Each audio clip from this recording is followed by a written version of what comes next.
And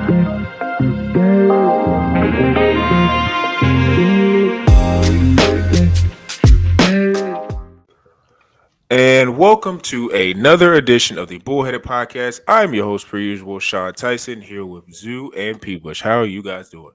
Doing well, man. Got NBA playoffs in full throttle, second round, starting over the past weekend. Some nice game. We had a nice little game 7. Didn't turn out as it was a little more anticlimactic than one might think, but we had a virtuoso, to quote Andy Zoo over here, performance by Steph Curry, man, putting up a nice little 50-piece, pulling his Jimmy Butler, to take his team across and into the second round. And we got another Cali showdown, man. And shout out to my Bears for making some solid draft picks for the first time in my lifetime. So, beautiful. Yeah, man. These NBA games got me real tired every night, man. Trying to stay up watching these games on the East Coast, it's not good for the body, man. Especially if we got to go in the morning, go in the office, man. Those mornings are tough. Yeah. But my boys have delivered, man. The MVPs have shown that Nikola Jokic, man, getting it done for his team, man. Obviously, you mentioned the Chef Curry, man, with an all-time performance. It was a spiritual experience, as Katie would say, man. Watching that brother put up some of the most crazy shots ever, man. Yep. The Sacramento Kings, man. I hate to say it, man. They were a cute store, man. They were a cute store, man. Like, I bought it. No, they deserve more than that. Don't do that. They deserve more than cute stories, man. I was eating that up. I was like, yo, I want this story to have a nice ending. But you know what happens, man? The freaking Warriors take care of business and get it done, man, like they're supposed to. Like, they were supposed to get it done. Yeah, man. It doesn't matter. They were the higher seed. They were favored for a reason. Even though when they were down 2-0, man, I'm like, man, this ain't even close to being over with home court advantage. Like, they just the lost 2 road games, man, but they got that road victory, man. Got it done in Sacktown. And Steph Curry, man. No more beam. Dude. But this is what Steph Curry was like this beam. Like this beam. I'm like, oh, Chef. Woo, he was talking that shit while you got it done, man. He doesn't do it that often. Oh, Chef Curry, man. He's a little savage sometimes, man. He's a little savage. Well, if you put up 50. Yeah, true. You get to talk your shit. You just get to do that. Especially in game 7. So, like, man, he wanted to put up 50. He's like, man, I got some needed to. Team. I'm like, yo, I'm going to take over. We ain't losing this team. He did. It was only him and Looney. We ain't losing this team, man. But yeah, shout out to Steph Curry, man, for historical game 7. You know, Sacramento, man, they played for 3 quarters, but, the 4, or I would say third quarter, 2.5 quarters. That's where I got separated. The kind of separations kind of started. So shout out to them for a great season for their standards. I mean, they got into the playoffs. Now they got to kind of, put some more pieces around Sabonis and De'Aaron Fox. So we'll see how that story turns out. But we're going to get into the NFL draft. It was this past weekend. Started on Thursday night, and it was a lot of movement in the draft. There was a lot of people waiting in the green room. Shout out to Will Levis. I have my own theories on that. Definitely his girlfriend. Will Levis was there too, but I do think it was a little bit of a kind of a story manufactured by ESPN, because I know there was a lot of Mel Kiper hype, but I don't think, at least from a lot of stuff I was reading, Will Levis was ever really that guy that was going to be in the first round, or at least if he was, it's going to be late first round. So I feel like ESPN had to have somebody in the green room like to have his Aaron Rodgers and Lamar Jackson moment. So, but he got picked up by Tennessee Titans. So I want to ask the guys. First round, like first pick in the second round. So it's like first pick, second pretty round. much first rounder. Like one pick. Like pretty much. Besides the pay. Yeah, for sure. Definitely not the pay. And I think the option's different in the first, second round. It is, you have a little bit different. But I wanted to ask the guys what their thoughts are, on particular teams. I'm sure people are going to give his thoughts on the Chicago Bears, so I'll go ahead and start with him. All right. Well, before the Bears, because I think that's the obvious one, you guys know I would go. I do want to shout out the Eagles, man, because this team just got better, and it's just unfair. They got Jalen Carter. I know, we got a couple buddies, fellow Bears fans out there, man, wanted Jalen Carter. I don't think that's a guy that you can put on a young, growing team with not a huge veteran presence, especially on the defensive side of the ball. Him going to Philadelphia is the perfect spot for Jalen Carter. I mean, the best defense last year, right? They have an unbelievable defensive line. Now you add a guy that needs a little bit of guidance. Obviously, he's an unbelievable talent. He could be a Canton-level guy, Hall of Fame potential player. And I think a lot of people were, high on that. And, it was just kind of his off-the-field issues. So, going to a solidified team, is the best option for him. So Bears got another little cute 4th rounder out of it for next year. Who cares? Give me that draft capital. I'll take it. You can always flip that for a trade if you need it. But yeah, man. And then they got Nolan Smith. Just an absolute steal on the linebacking side after they lost TJ from their backfield actually to my Bears, man. So a lot of Bears-Chicago movement this year. But look, Bears draft, traded one spot back, drafted, in my opinion, besides Paris Johnson, the next best tackle in the draft. This guy was in the SEC. We know, facing up against the Will Andersons, the Jalen Carters and the rest of that Georgia front. And the Bears are finally solidifying their O-line, man. And so they do that, and then they decide to go pretty much all defensive the rest of the way, picking up every D tackle, D end that they could. Got a nice little cornerback out of the U. I believe his name was Tyreek Stevenson, kind of like him. Was watching a little bit of highlights there. But I think the steal of the draft, a very quiet pick, Rashawn Johnson, man, the backup to Bijan Robinson at Texas. Bijan Robinson himself, they asked him about him, and he said, this guy's the second best running back in this draft class. He's like, if I wasn't there and I wasn't doing my thing, which we all know was an unbelievable season, this guy could easily have been a starting caliber running back on a Big 12 team, SEC team. He just kind of happened to be in the shadow, unfortunately. So wasn't the Bijan Robinson pick. That man got drafted early by the Falcons, and a hell of a draft pick by the Falcons. I like that risk. Got to go for the stud talent on a team that really has nothing to lose in a division that is pretty wide open. So not saying Desmond Ridder is going to lead them to a championship, but I did like, it was kind words out of Bijan Robinson to talk about, his fellow teammate and peer, probably one of his closest friends. So I'll give the Bears a nice little B+. We're giving them an 89. They're trying to push to that A- on the draft. So I think that they just addressed the needs that they had to. Their positional players are pretty solidified at this point. Drafting a young running back can never hurt. See what he can do. But it was the offensive line and the defensive line that I cared about the most. And they finally made some right decisions, man. And we got great capital going down into the future. So I like that draft, man. Wow, you took my pick, man. I'm talking about the Eagles, man. When I saw that, man, I'm like, okay, first of all, my philosophy about picks, man. When you're in win now, like the Rams say, F them picks, man. You try to win it all. You're trying to win it all. Obviously, last week we were talking about, I thought you should win running back to pair them up, but man. Carter, man. With the off-court issues, obviously the off-the-field issues was the reason why the dude fell. But if he didn't have that issue, man, he probably could have been a #1 pick this year. He probably could have went based on talent, defensive side of the football. Yeah. They're trying to shore that up because right now they gave Jalen Hurts a massive contract right now. So right now they got to win now because obviously with cap space in the future, man, it's going to be a lot harder to retain your talent. So right now you got to pull all your chips in the middle and try to get win now players right now. So you trade a 4th round move up pick, get your guy, man. And then Nolan Smith. Is there Georgia? Man, they're getting all the Georgia boys, man. They're getting all of it. I like it when you draft from these big college programs when you're playing against pros, especially the linebacker, these big forward positions, man. Because you're playing against big guys that go NFL.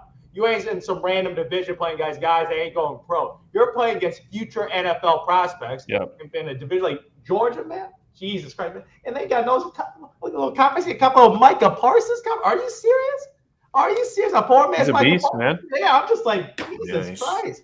Like, obviously, guys coming off injury, and that was probably the biggest reason why he fell. Yep. But, man, I'm taking that as risk right now, man. I'm trusting my NFL people to take care of this dude, man. Make sure the dude's healthy, man. And we're ready to win now because I'm looking at that division right now, man. They're locking up again.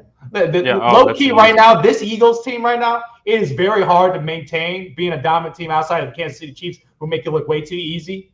But the Philadelphia Eagles right now, with the moves they're making right now, they're like, yo, pencil us in the playoffs. Guarantee this year again, man. Yep. Not in the wild card. Guarantee top 2 seed right now because that's what they're going for. And right now, these win now moves right now. They trade a 4th rounder to move up for a guy you like and taking these guys to win now, man. I'm just like, Jesus Christ, man. This team's locked and loaded, man. And we failed to mention, Zoo. They got D Swift too, man.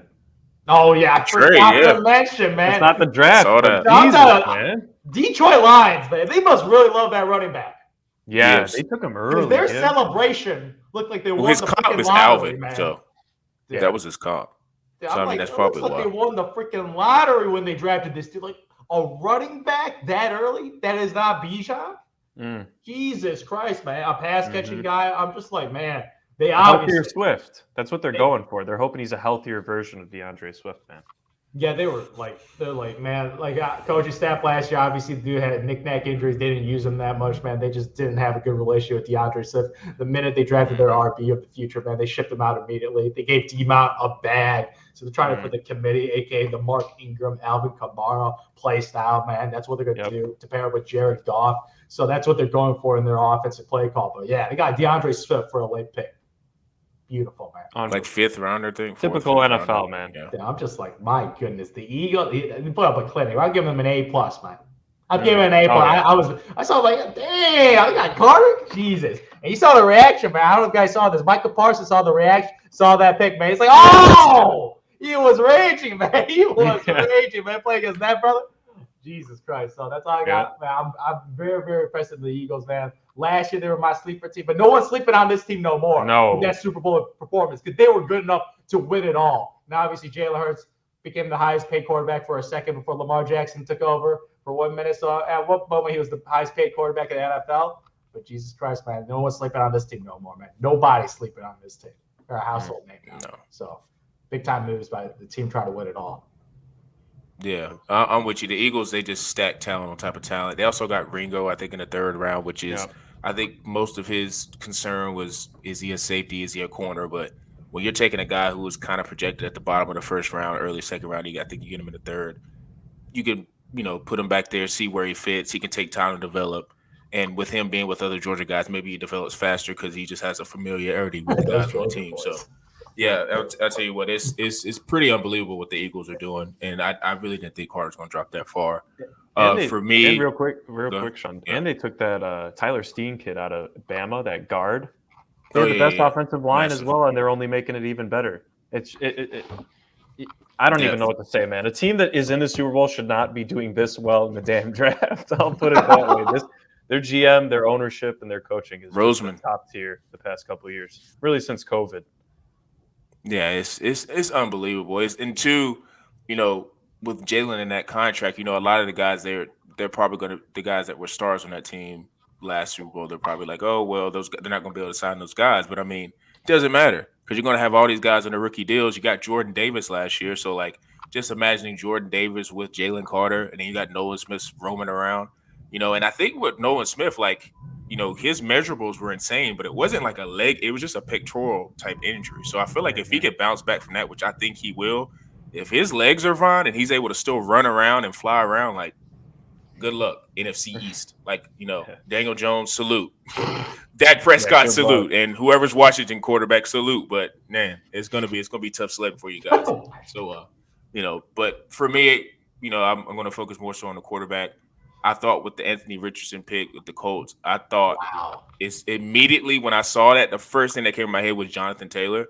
And if he can bounce back and be healthy, the duo of those two just rushing out of the backfield and having so many options. Like, I know Jonathan Taylor's not really the pass catching back, but just having maybe dump offs or like fakes, play action, whatever. That's going to be lethal. That's all going to be dependent on Jonathan Taylor being healthy. But I also like what they did with their receiver pick at Josh Downs. I was really high on him because I watched him a lot in ACC. Now he's like a 5'9" guy, but he's very sudden. And I feel like it's always important. I always say with the NFL draft and really any part of the NFL, you got to have receivers. So we know they have Michael Pittman. I know he's like the established number one. Alec Pierce is, hit or miss, but he's like a 3rd guy. But if Josh Downs can be that 2nd slot guy that can get open underneath and let Michael Pittman eat over top, I think that's really going to help Richardson a lot. So I just like the running aspect, and I'm pretty much sure the offensive coordinator for the Eagles, I think he came to become their head coach with the Colts. So if you look at Jalen Hurts' development, not saying that Anthony Richardson and Jalen Hurts, because Jalen Hurts did have way more proven. His college resume is way longer. Yeah, it's way longer. Yeah. And he was under Lincoln Riley, and pretty much Lincoln Riley gets you to the league. Now, it doesn't, Lincoln Riley may not guarantee you to be super successful in the league, but he's going to get you to the league. He'll get you a contract. Yeah, he'll get you a contract. So for me, I thought that was really interesting. One other sleeper one I saw probably 30 minutes ago when I was overviewing my notes. It's a kid named Zach Evans. He went in the 6th round, running back. He averaged, coming out of college, 7 yards a carry at TCU and Ole Miss. He was one of the running backs Wow. in. I know you guys don't follow college recruiting, but he was like a top 5, top 10 guy. About 6 foot, 210, like 4.5 or 4.4 speed. Really, really talented. The only reason why he dropped is because he had character concern. That's it.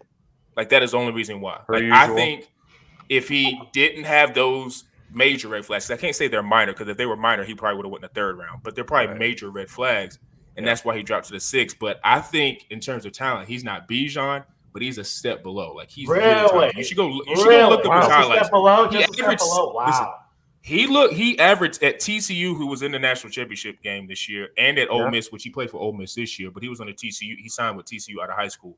His highlights are nasty, and the thing about him is he's a bigger back and he looks like a long strider, but he's a home run guy. You know, with his stats being 7 yards a carry, he's got that home run ability. And the only reason why I bring that up is because there was that weird time with the Rams with Cam and who was it, Darrell Henderson, and I don't even know who the other back, Kyron Williams, all those like interchangeable backs. Oh, wow. Yeah, just all those interchangeable backs. Like, yeah, it's just like nobody was trying to take hold of that backfield. So for me, it's like if he come, at running back, it doesn't really matter where you get drafted. If you're a stud running back, you're gonna show it early. So I think he has a chance, and also depending on Matt Stafford if he's effective and he comes back from his injury, but he has a chance to be, I think, a nice piece to, maybe compete for that second spot and maybe come in and push Cam Akers, because I think Cam Akers is still there. I'm not sure if he is or not, but if Cam Akers is still there, he's gonna be able to push him. So I thought that was a really good pick because I thought he got undrafted. I was like, dang, he went undrafted. And he was like, for guys who follow college football, it's like, God, he was like 7 yards a carry in the SEC. Like, that's no small task. So it's like, how did he go undrafted? And it's like, oh wait, the Rams got him. So it's like maybe that's a diamond in the rough. But yeah, the Colts were probably, I would say, I give them B. The one pick I'm invested in, Darius Rush. He's from South Carolina. He dominated the Senior Bowl. 6'2", 195 pounds. He ran a 4.35. I think he's a good potential pick. He got him in the 5th round. Some of them thought he would go 3rd or 4th. So I think that's a pick that might help them because you're going to always need corners. But there's not really anybody else that I was super blown away by. Oh, wait. Take that back. Last one, Steelers. Darnell Washington, if you guys ever watched him for Georgia, he's like 6'7", 270 pounds. He's like basically an offensive tackle, but he runs like a 4.6, 4.5. Like Bowers was the guy for Georgia who was like the flex tight end, who's more of the 6'3", 230, who was the fast guy. He can run up and down, catch over the middle. He's like Kelsey, a little shorter Kelsey guy. Yeah, but because Kelsey doesn't block. But Darnell was like their inline tight end, but he was also super athletic. And I think, like a Kittle, like he's gonna get in there and block, and he can move around like the all around tight end. And one thing with the Steelers, I like they did that. Most people always talk about the tight end is a quarterback's best friend. So like when you get a guy who's a big target in the middle of the field and he can move around, that's gonna help Kenny Pickett a lot. And then they got a left tackle. So to me, it's like, okay, running now the ball, Najee. Yeah. They might bring Najee back to life. It might actually bring him back to life. It might do that. So move too. They still who's a solid young he tight had end. a really good season last year. Yeah. No, that's a good shout out. I did not know he was 6'7" though. To be honest. Yeah, you should. Darnell Washington is insane, and he was another high top 10 recruit. I mean, most of any Georgia guys getting drafted, they were 5 stars for the most part. Of course. Like, so, I mean, the pedigree's there. Yeah, it is. But I don't know if you guys had anybody else, but that's pretty much all I had for. I did just also want to shout out real quick. I love the Texans' balls to trade up and go back 2 and 3. You got your stud quarterback, and then you got arguably Jalen Carter's off the field issues aside, the second best, top 2 defender in Will Anderson, who's a monster edge. You're starting from scratch with that team, man. That's arguably the 2 positions you need the most. The other one might be a stud left tackle, right? So, a quarterback. You got your stud edge rusher filling in for J.J. Watt, who's been gone for a couple of years now. This is the restarting of a new franchise. And look, man, they're probably going to have the number 1 pick next year, maybe number 2. Watch out for that Marvin Harrison Jr. pick going down and reuniting him with C.J. Stroud. You better watch out, boys. Yep. That would be fireworks for Houston if they were. Yes, it would. For sure. Oh, my God. Like I can't even imagine how hyped they would be after you're coming out of the DeAndre Hopkins era, and then you go straight into C.J. Stroud and Marvin Harrison Jr. Oof, yeah. Because Marvin Harrison legitimately could go top 5. And in a division that for the next couple of years is a race to who's going to be the best. The Jaguars have the lead. We'll see. Zoo's very high on T-Law. We all know that. It's been a couple months since he's talked about him. I know he probably misses talking about him. But that division, along with the NFC South, all those teams, all 8 teams are just gunning for it at this point because they've kind of had a legacy. The Colts held it for years, right? And in the AFC South, and the Saints and Bucks kind of held it for years in the NFC South. So I'm interested to see what the Texans are able to do in the next couple of years. AFC South, if all the quarterbacks hit, you're talking about Levis, Richardson, Stroud, and Law. Like that might be the best quarterback division in like 3 or 4 years. It could be. Now that all depends on if Levis and Richardson hits, but still, like that could be a tough quarterback division. So we are very, very psyched about that, and just watching the draft.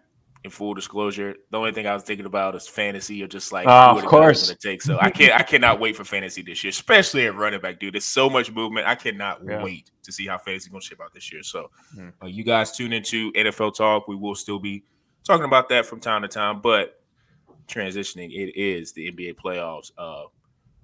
Like I said, it always feels like a month in between podcasts. It feels like so much crap goes on.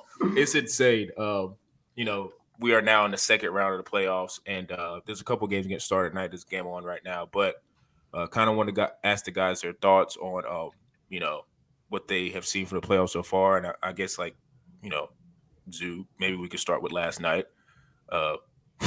Your boy, James Harden. I don't know. What'd you think about him last night going off for 45? Not gonna lie, man. When I saw that, I was like, "What is going on? Man? Are we in a time machine? We take a time machine? Is this Houston?" Yeah, I know. They were playing Houston Harden ISO style. You got his boy. Like I see his favorite pick and pop partner, PJ Tucker. He back again, man. Running the same exact. You got the George Niangs of the world. Like it's exactly Harden Murray ball, man. That's what they had to do. Obviously, Joel Embiid, congrats to him. The MVP was out. So pretty much they have to pivot their entire offense. Like Harden said, missing 33 points, man. 33 points. Like I don't want Harden being PG, Magic Johnson, passing the ball, man, driving not to score. He a lot of times during the year, he just drove to pass the ball. It was like pass one, pass second, man. That was his mentality. But no. I need that. He was hitting his mid-range jump shots. He was actually hitting some layups for one. The brother has been struggling a lot in paint scoring this year. Like I don't know, like his hamstring. I don't want to hear excuses about being injured. Like it's been a long time since that hamstring injury back in the Brooklyn Nets. So I don't want to hear that no more. And he showed up, man. A virtuoso. That's that 3 on Horford. Woo! Jesus. And they were down. It wasn't a tie game. He missed that, they lose. They won a game where right now, I know Joel Embiid is the MVP. But in the playoffs, they've been 2-0 without Joel Embiid. Obviously, the Brooklyn Nets, that's just an inferior team. That's just a borderline, I think it's a bad team. Like they just got lucky because KD and Kyrie Irving got them so many wins that it was hard for them to drop out of the playoffs. It's not a good team. So obviously that first round was pretty much a first round practice bye, get your players wet in the playoffs. So obviously that wins whatever. But against this Boston Celtics team, because Tatum had a good game on the road. Yeah, on the road, TD Garden. Like it's a hostile environment, man. Like it is really very hostile. People are saying playing in Boston, the playoffs, man. It's one of those experiences that people get shook playing in Boston because those fans are active, man. They'll be screaming at you. But James Harden, man, a 45 piece, man. I am super impressed, man. I always think about how they got him. They got rid of Ben Simmons, the worst contract in the NBA, for James Harden, who dropped a 45-point game in a high-leverage playoff situation. Because if you look at the Eastern Conference right now, this is your opportunity to get it done. Yeah, if you look at the Celtics, your two main competitors before the playoffs started, Milwaukee Bucks and the Philadelphia 76ers. Obviously, Jimmy Jordan showed up and shut down Giannis Antetokounmpo, man. Brother averaged 36, 5, and 5. 36, 5-5. Giannis turning the Shaq, missing every single free throw, playing hot potato in the fourth quarter. Grayson Allen shooting, not even taking a shot the final hours. It was a failure. The Milwaukee Bucks. I know Giannis Literally. is questioning his failure. No, that's a failure, man. Yeah. Failure is when you don't meet expectations. That is the definition of failure. You get all 29 teams didn't win a championship. Are they all failures? No. Some people's expectation is to develop players. Some expectations is to make the playoffs or make the play-in tournament. Some is to make it to the conference final. Your expectations was to win an NBA championship. There you go. So you had failed a 1-8 upset. That is embarrassing. Play-in, too. Embarrassing. Yeah, play-in. Dude, you lost to a team that lost their second best scorer in Tyler Hero, who broke his hand, obviously going for a loose ball, and he lost to one dude, Jimmy Butler. The coaching, horrific defense. Horrific, no adjustments, man. So you have the Milwaukee Bucks having an implosion over there.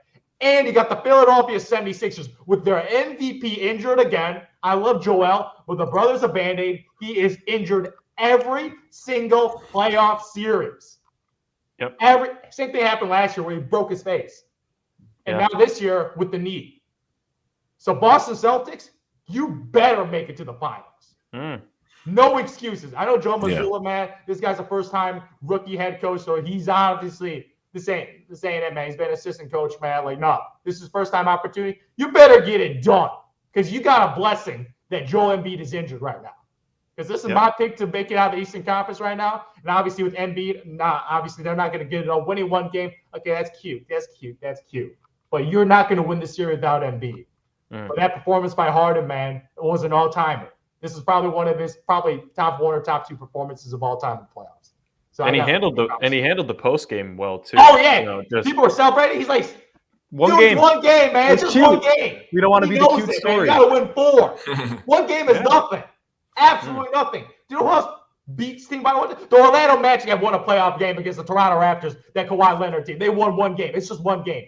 Anybody could win one game. Anybody. So Harden knows that mentality, and I like how he handled himself. Don't get too high from that unreal performance. Yeah. And I mean, it's not like they wiped them either. You know, it's not like they went in TD. Game, Also, just real quick, I know you're not a hockey guy, but man, Boston had a rough past 2 days. I heard 3-1. One of the greatest hockey teams of all time loses in Game 7 in overtime in the first round. Like the Warriors, man. That's what it sounds a little bit like the Bucks, in my opinion, man. But besides the point, tough game for the. And the thing is, the Celtics, they shot 59% from the field as a team. But the difference, man, was 3-point shooting. Good. The Sixers had 6 or 7 more threes made than the Celtics did. Both had pretty solid free throw line games. And I think the Sixers actually didn't miss a free throw, and it's not like the Celtics were shooting 50%. Tatum had a good game. Jaylen Brown, 8 for 10 from the field. I mean, 10 probably should shots be a little taking more weird. shots. 10 Should be taking more shots.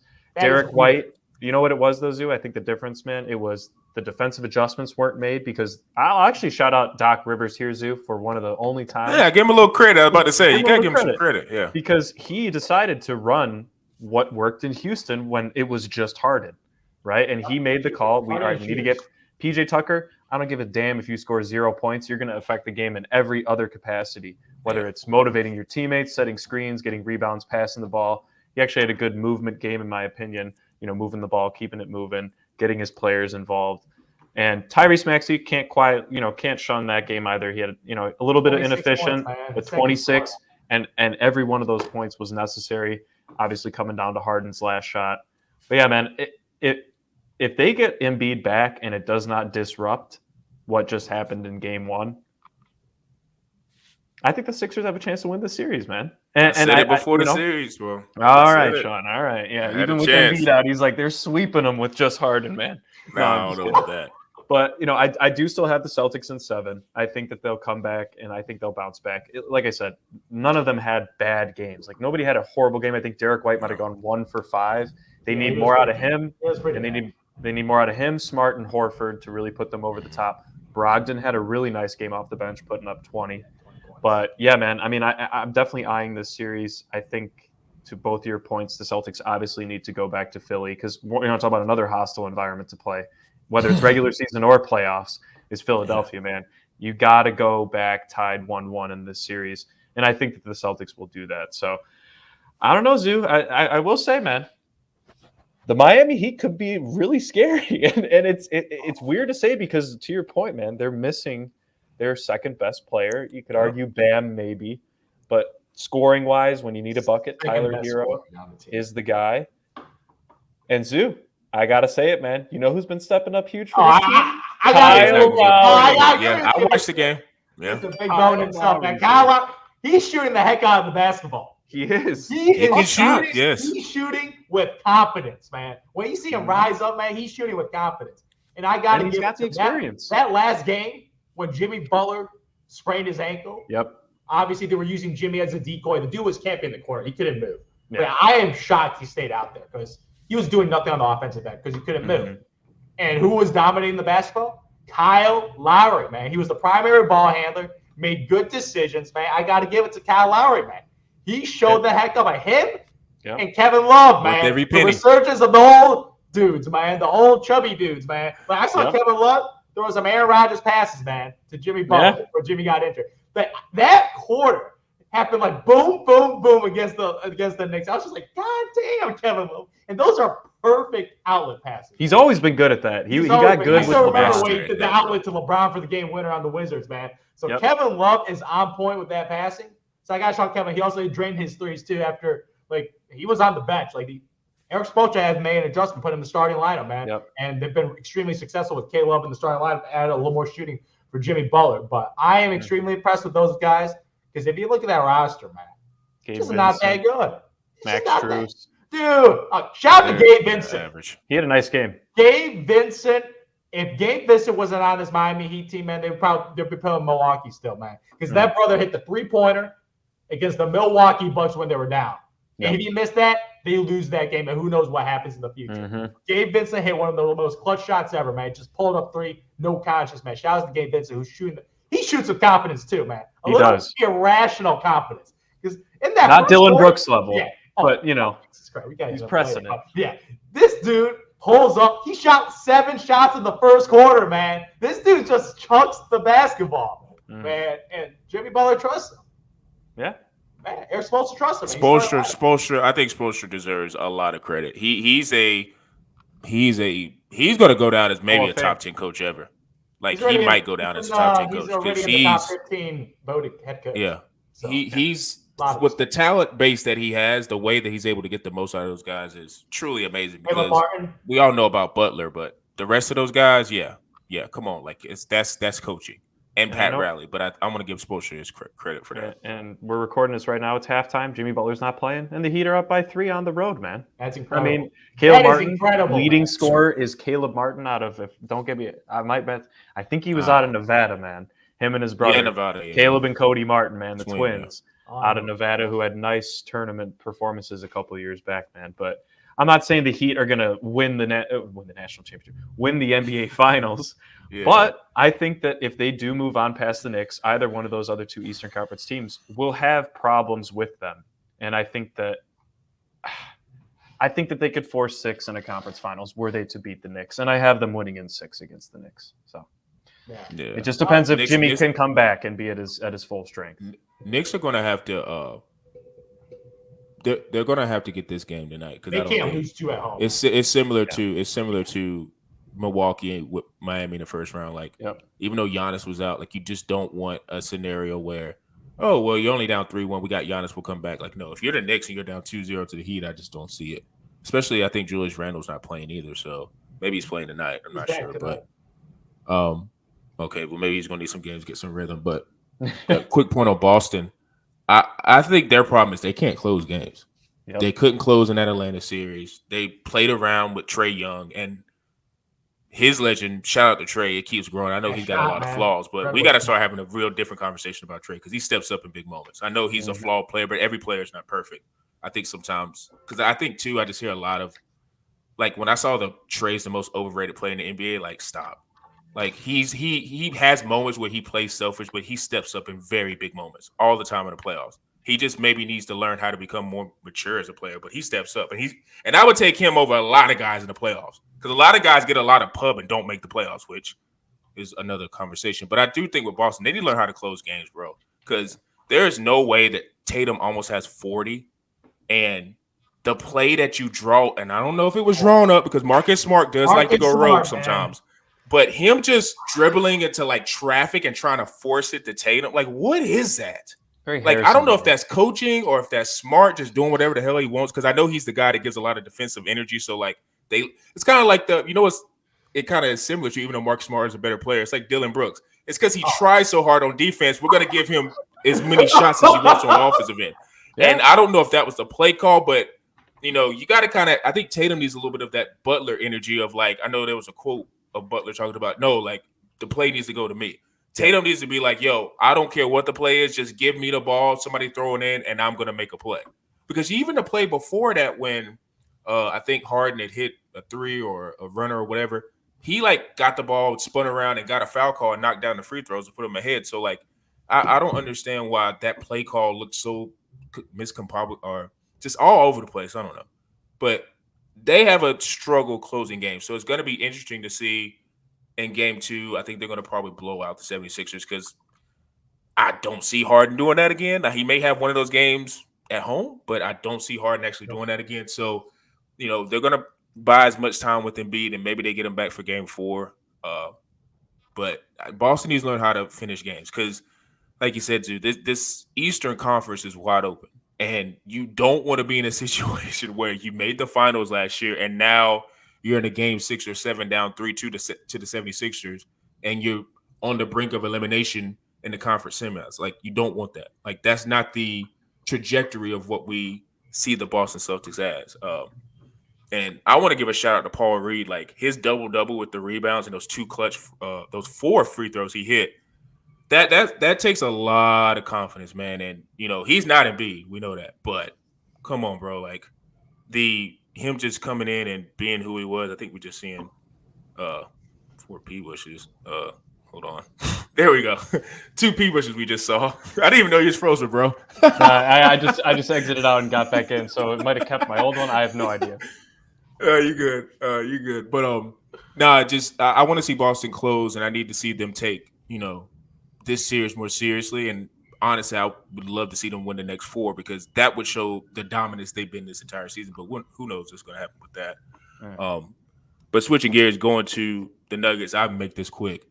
Yeah, they're punking the Suns. They just are. Yeah. Like they've seemed tougher. The team seems way more confident. Now I know it's the home. We protected home court, and it's the rush of everything. And 2-0, we get that because sometimes teams just protect home court well, and maybe it's altitude. Who knows? But this is one thing I just thought of. And I said it before the pod, like DeAndre Ayton do say like he doesn't rebound. He needs to rebound more. But can we stop using DeAndre Ayton as an excuse and put more blame on Durant and Booker? I don't care how many points they scored. I don't. Can they lock up? Can they do something else? I can't. Because this is what's happening. Devin Booker has been D'ing up. That's fine. We know he can score. We know he can D up, but he ain't getting up enough because Jamal Murray went off in the first game. Why didn't he guard Jamal Murray in the first game? What? What happened in the first game? Where was Jamal? Who was guarding Jamal Murray in that first game? Torrey Craig. I love Torrey Craig, but no.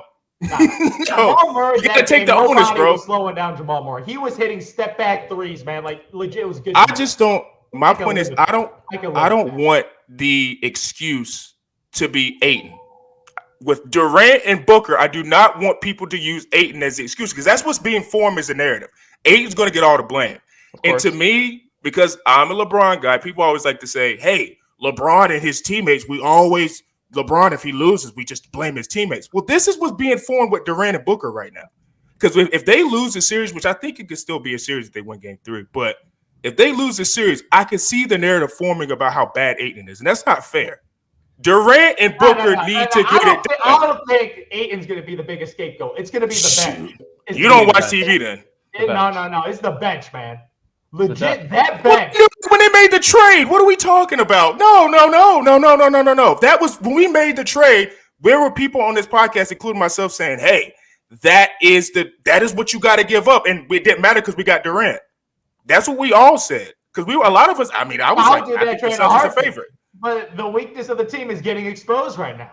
Like you got Monty Williams, who doesn't trust his bench at all. That he has. Well, you wouldn't trust campaign either, though. 44 minutes. Katie played 44, and D-Book played 44 minutes every night. Shout out to campaign, but no. Oh yeah, no. You know what campaign is? Sit from my stage, man. Complete bum, man. Complete bum. Listen, campaign shot a three so bad, hit the side of the backboard, man. Jesus Christ! In the fourth quarter, he shot a three. Pat would be a better fit on that team than campaign. Oh, yeah, they should have went after somebody like that. Yeah, and Chris Paul obviously re-aggravating his injury. But we knew that was it's just classic CP3, man. His body, like him and Joel Embiid, man. It's like every single. All right, CP3's a lot older though. Let's give him the benefit of the doubt. Yeah, he's 2004 draft. Right. He always got injured on the Clippers when he was younger.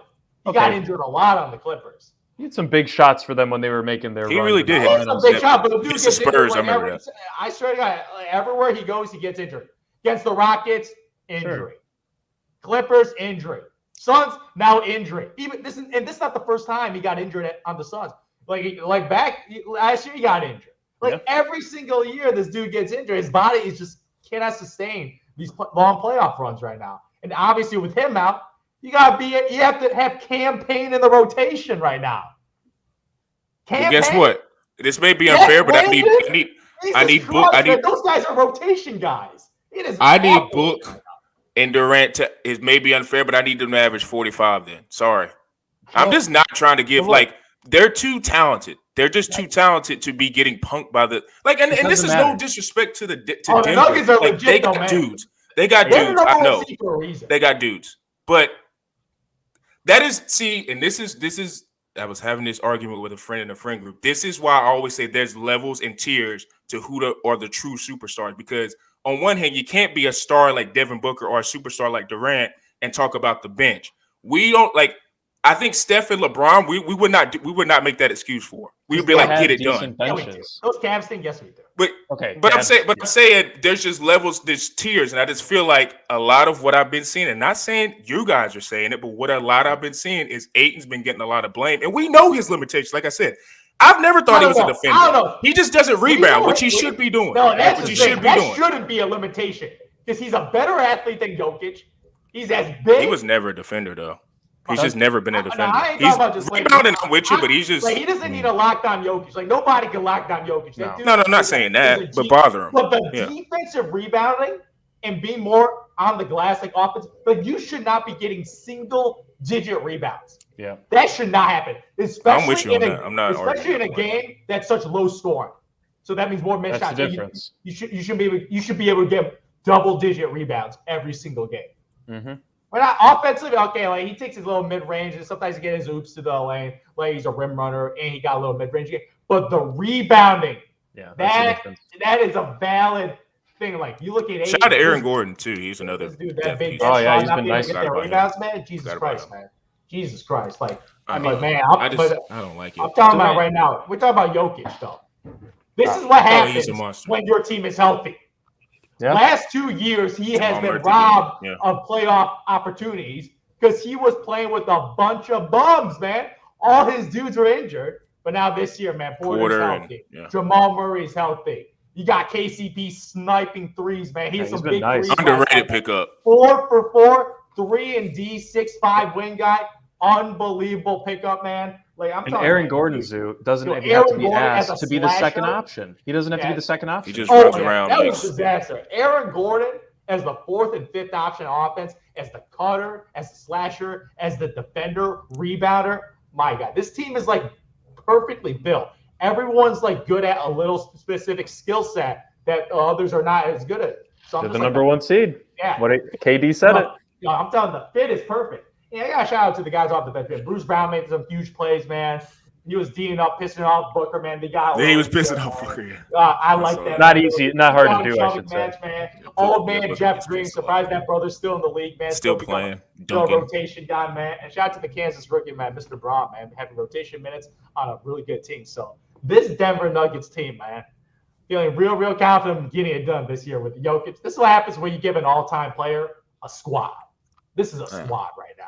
And and I like your word, man. They punking a Phoenix Suns team. I said that, with an all-timer in Kevin Durant. This dude's an all-timer, and Devin Booker, who's probably the best two guard in the NBA right now. If you think about it, he is the best two guard in the NBA.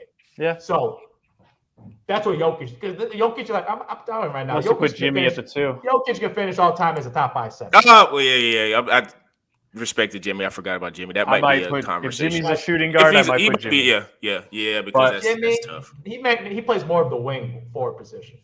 He's more of a 3, a true 3. He's more of a 3 now in his role on the team. Yeah. But, I don't know, man. I put Devin's definition. He's like the prototypical 2 guard. So I'm putting the best 2 guard in the NBA. But what Jokic is doing is hella impressive, man.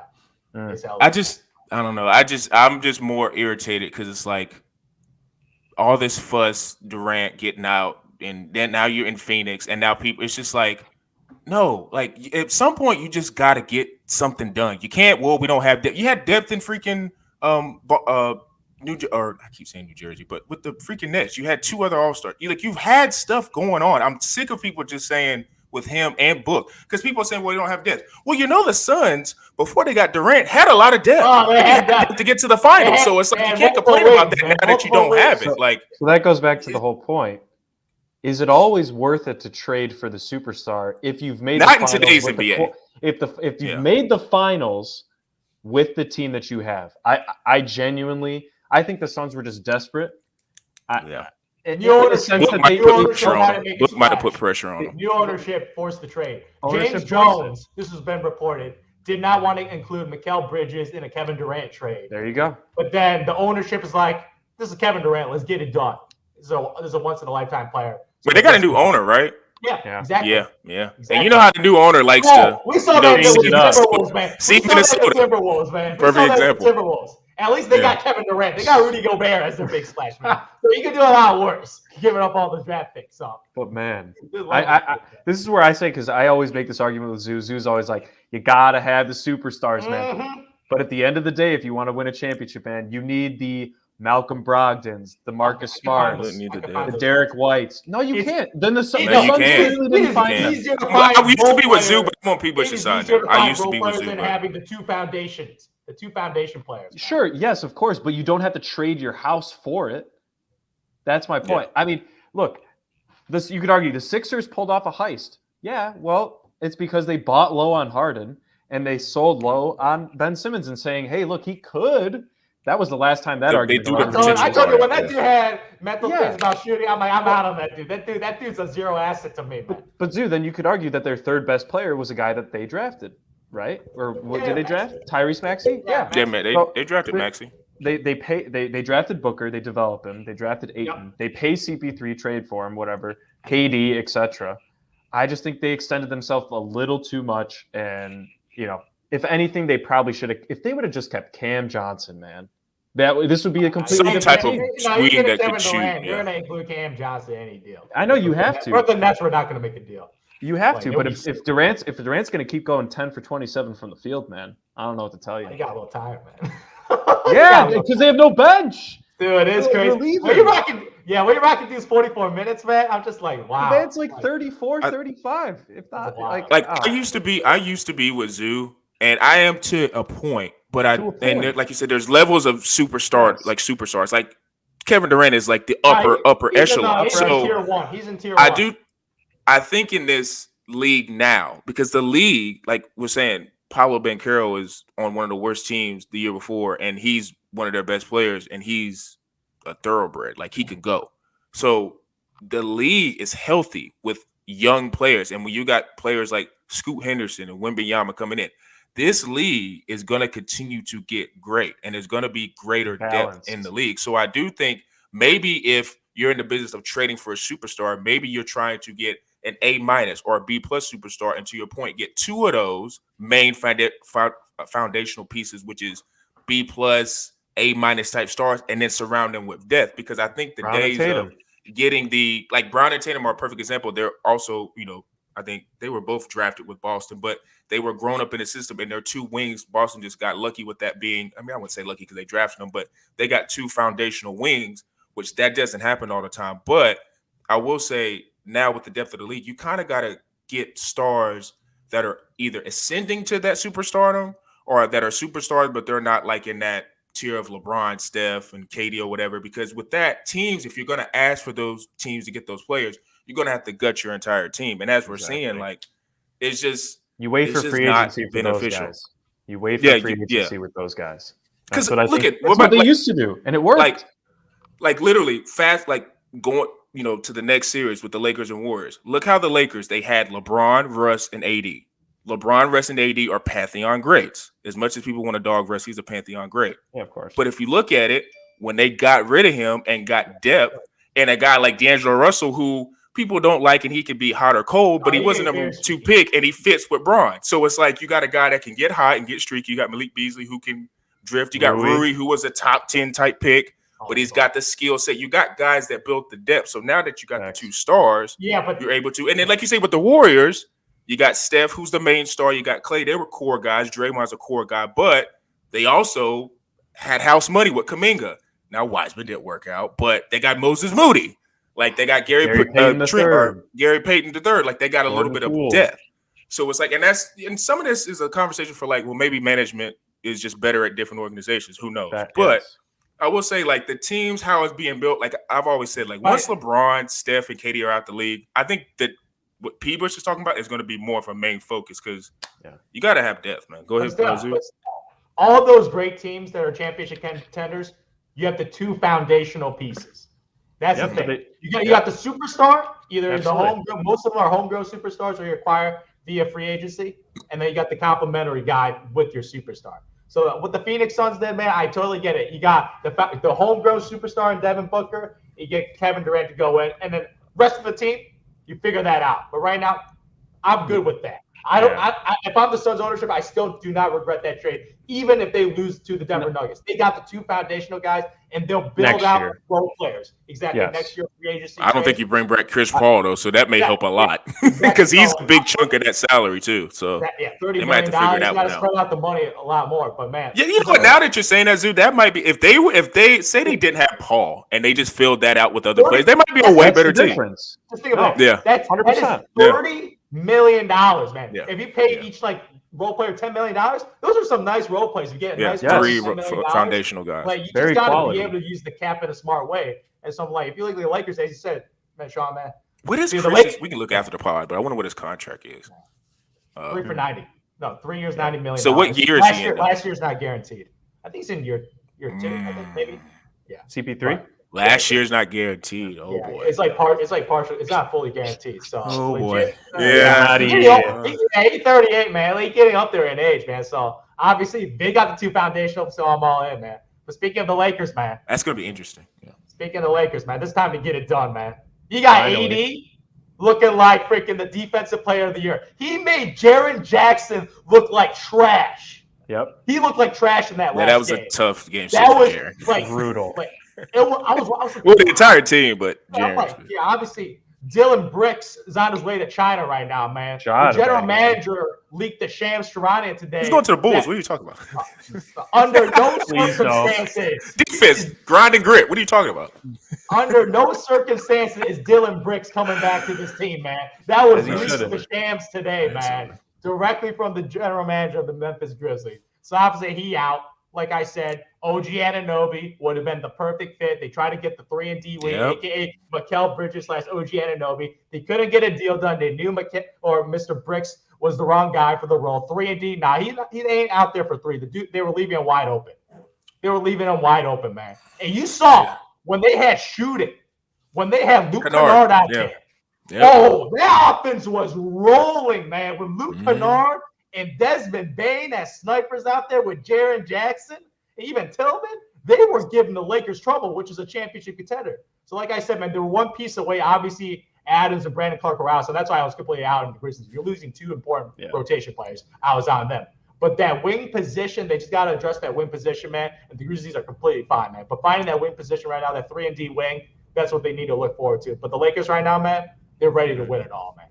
Yeah. Lakers are back, man. This reminds me of the bubble team, man. They're getting everything right.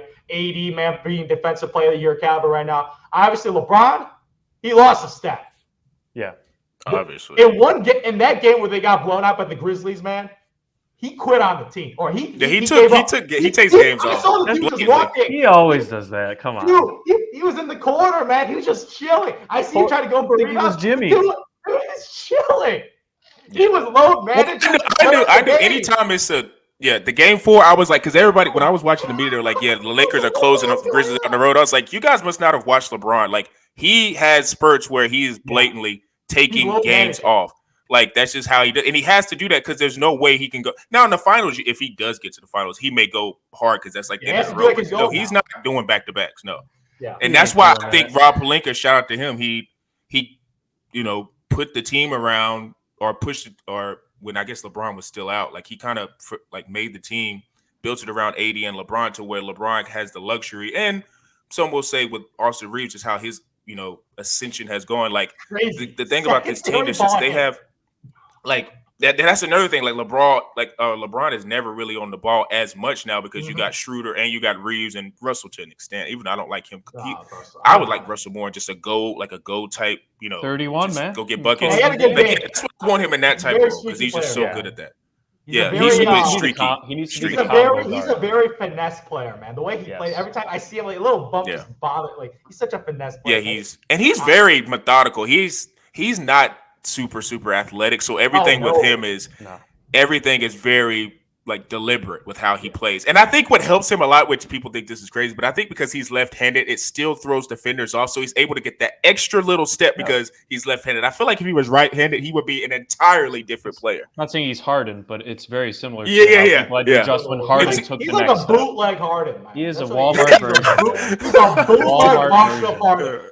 But he's a bootleg washed-up Harden, man. That's what he is. You're right. That's crazy. Man. But Harden in his heyday is super athletic. Go ahead, people. I will say Warriors in 7, man. That's all I gotta say. Wow. I gotta go against you, man. Yeah. I made a bet on the Los Angeles Lakers to win it. Now we see why. I am sold on the Lakers. $5. I bet it's $5. Was it $5? It was a $5 free bet. There you go. It was a $5 free bet after I lost my parlay. Yeah, I got $5 back. So we both learned our lesson, man. You don't bet against Steph Curry. I might actually bet against LeBron this year. That's my point. This might be the only year. All I gotta say, Klay Thompson, he lucky that Steph Curry bailed him out because he was god awful. A lot of those guys on that team outside of Looney and Curry are very lucky. Especially. Only guy I'm giving props is Kevon Looney, a.k.a. Dennis Rodman 2.0, and Steph Curry with probably the best playoff game of his career. Yeah. His ability, he has improved so much from his MVP year, which is crazy to say. Because he is physically a different dude. He is driving into people, bumping off them, give a little shoulder, and stepping back, taking jump shots, man. He did not have that physicality in his game when he was in that first championship run. Because those Currys, that Curry and 35-year-old Curry, this is prime Curry right now. That baby Curry that won it all, man, he lucky that those teams were injured because that was not prime Curry, man. This Curry right now is looking like an all-time player right now. Looking like the best point guard of all time right now. Because that's what he pulled off. Because his shooting, man, his physicality, is he a point, though? He plays more like a 2. I mean, he's a point, but is he like Magic Johnson point? He's a combo guard to me. He is a combo guard, but you know what I heard, man? If you're gonna say he's the greatest point guard ever, that means he needs to Magic. What do we think about Magic? Not a scorer. He's the greatest passer of all time. Steph's not that, so that's why I feel like he's one of the greatest guards of all time. I don't think he's like a point. I mean, you could be semantics. I think you could argue he's an overall better guard than Magic Johnson. Yeah, I'm not gonna. You could say both sides of the game. Yeah, I think it's what your team needs his more. Passing. Like, they didn't need Magic to put up 30 a game. Yeah, because they had Kareem. Yeah. But they need Curry to put up. I don't think he scored like Steph, though. Even if Curry wasn't there. I don't think he scored like Steph and Curry. He's got that little hook shot, the ugliest jump shot of all time. No disrespect the Magic, but I don't think he scored like Steph. That's what I heard from Jalen Rose, man. Like, Steph Curry, you're right, Sean. He ain't a point guard. He ain't like a traditional 2-guard, man. He called him a vanguard, man. Something we haven't seen before, man. I like that. When I heard that, I'm like, I like that, man. That's what he is. Damn. He is a new hybrid guard because he just does things so differently, man. You don't imagine a guy that's so good at shooting off ball to have handles like a traditional point. That's another underrated part of his game. So I'm just like, what he pulled off against got that thing on Sacramento, the man, string. he straight up murdered them. He murdered them. Put his team on his back, and I don't know if you guys heard the story, but he was so pissed at Game 6 that he couldn't sleep that night. And him and Draymond were texting at 4 a.m. That he went in when they were in practice. He called out all his teammates. He's like, if you guys don't want to get it done, like, you selfish, like, he's pretty much calling out people. I want to see people to show the fuck up, or you're not going to come to Jordan the game. Poole. Oh, Jordan Poole, man, taking some stupid ass shots, man. Getting a little selfish, man. Taking some bad shots. He called out his teammates like, you guys, if you're not going to show up, don't show up to the game. And I'm putting this team on my back.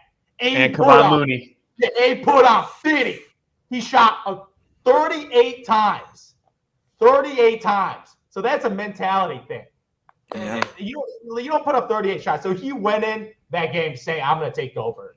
And he put on one of the most all-time moments I've ever seen in my entire life. So Steph Curry, man, I love this man. He's too good. He's just too good. He's definitely top 2 to watch. God. No, come on, man. The second round is the semis, whatever. But when it gets good, I think the league was very, very excited when they saw, we get the Warriors and Lakers in the second round. We got Celtics. We got Celtics and 76ers, and James Harden just happened to put up 45, so maybe this goes 6 games now, and I think maybe we'll get some calls for the Suns and get 2-2. Let's go ahead and get it going. I think it's just all part of the script. I think it's just all a part of the script. Scott Foster got sent to the Eastern Conference for this series. Yes, for sure. The NBA, man, is, we talk about March Madness with college basketball. That's usually when most people only watch, but I know a lot of people like to dog the NBA about we don't watch, the regular season. It's fine, whatever. But the playoffs, with these stars that are in the playoffs right now, it's all time. It's just all time. And it's nice to see just, a lot of your, players you grew up with, you're watching them now compete, and you're seeing the younger generation and stars try to, people that are in the playoffs now trying to establish their stardom. So we're going to be, primarily focused on the NBA now that the NFL draft is over. Make sure you guys lock into the YouTube, because I will be putting this up on the YouTube channel, primarily on the weekends at Quantro Knows.